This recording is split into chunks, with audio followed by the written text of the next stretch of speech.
so basically for my project, I did feminist views on eating disorders, and I also did the relationship between feminism and eating disorders. And before you think, I know you're probably, a lot of people checked out at the word feminism because it's kind of a annoying word in a way, but what I'm talking about is that I think some of the feminist theories on eating disorders are valid, but I also think that I wonder if feminism is partly to blame for the eating disorder epidemic. So first, just a few facts. Why is this relevant? So basically, 20 million women and 10 million men experience an eating disorder at some point in their lifetime, which is just a huge number.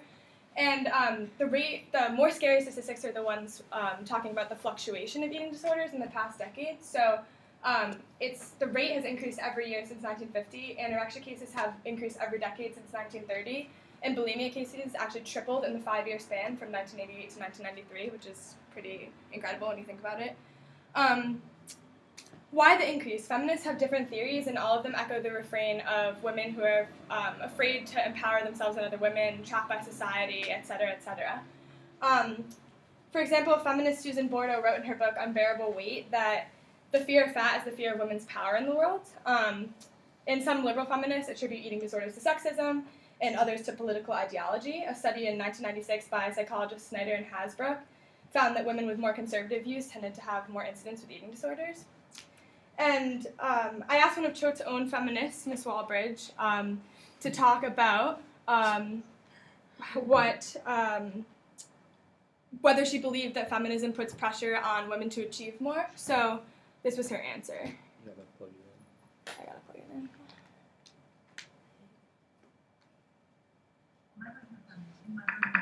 Women don't have that sort of self-aggrandizement. There's no reactionary nationalism. Women ideally should not be working out of this sense of desperation. Mm-hmm. And I think that something like an eating disorder, for example, might come out of more of a sense of desperation, a desire to have control over something relatively arbitrary, when control can't be found elsewhere. Okay. So I think, now I just skipped your question, actually, I didn't go on to the other question, but I do think that feminism to some degree puts more pressure on women to achieve, but ideally they're doing it out of a sense of self-validation and purpose rather than a sense of I need to show others what I'm capable of doing. Yeah. Okay, so that's what she said. I know that was a little bit low, so I'm sorry about that. But basically she's kind of echoing what people think about that and about how she feels that it's more about lack of control and women shouldn't be trying. Women try to get more control, but in doing so they lose control, so it's kind of an interesting parallel. And basically Naomi Wolf, who's another feminist, captured the ideas of feminists in this quote: "The ideology of semi-starvation undoes feminism.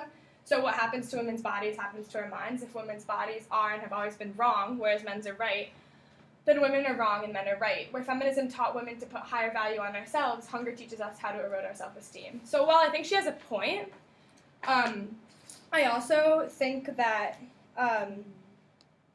so feminism is all about acceptance and equality, and eating disorders obviously threaten that. And however, I was wondering, have any of these feminists ever stopped to consider the impact of their own movement on the development of eating disorders? And could this physical and intellectual rat race actually, and the consequent loss of self-esteem, actually be a negative side effect of the feminist movement? So I read the book in preparation for this project, Perfect Girls, Starving Daughters, which looks at why and how we came into the culture obsession with food and body image. And basically the author, Courtney Martin, presents the relationship between feminism or between mothers and daughters or society and daughters in this conversation. So feminism says you can be everything, and a woman's interpretation and the way she's raised to hear it is you have to be everything. And this leads to the, quote, "compulsion to achieve constantly, perform endlessly, and demand absolute perfection in every aspect of life."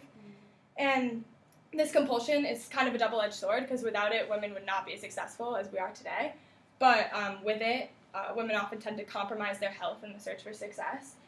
And so women raised in the 1960s and 70s were raised to be kind of, quote, good girls. They were raised to do what the men in the house told them, et cetera, et cetera. But to second-wave feminists, good girl was an oppressive and offensive term, and they raised their daughters to believe women can do anything, be anything, say anything that they want to. And so mediocrity was kind of raised to be a dirty word, and fat was obviously a bad one as well. And thin bodies were equated to wealth and success, and therefore this new generation of women was the first to experiment with fad diets and new exercise techniques, and they were also the first generation to embrace purging and starvation. So so Marion Woodman, who's another feminist, said that the imbalance of female and male qualities and the imbalance between them led to women's rejection of their bodies. So the second-wave feminists were kind of, while they were trying to empower women, they were also raising them to want and to have to be everything that they could be.